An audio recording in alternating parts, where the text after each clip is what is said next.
Good morning at magandang tanghali na rin sa inyo mga kasakang. Bali, eto, ang gagawin ko ngayon. Samahan nyo ako, magluluto ko ng sinigang na baboy para sa mga katrabaho ko. And let's go! Nandito na tayo mga kasakang. Naihanda ko na nga pala at nahiwa ko na ang mga gagamitin upang magluto ng sinigang na baboy para sa aking mga kasamahan.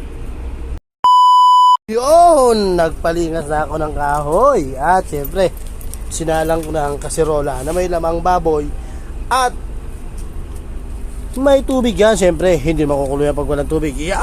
Bulang bula, may joy kasi yan. Yan mga kasaka, yan.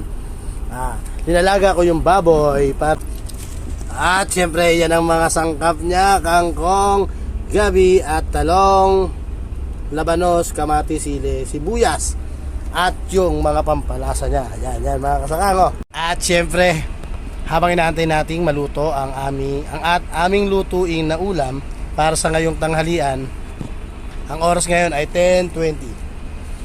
Hali, medyo mausok, masakit din sa mata kasi nga kahoy lang tayo mga kasakang. Bawal ang gasol kasi wala tayong pambili.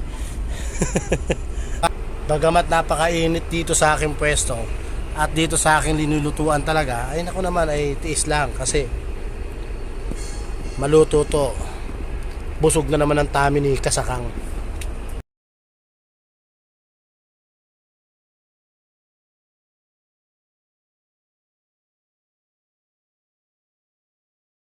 Tininagay ko na yung kamatis at sibuyas. Syempre walang iba ang mag-aalo niyan, yung paborito kong sandok na aking ginawa.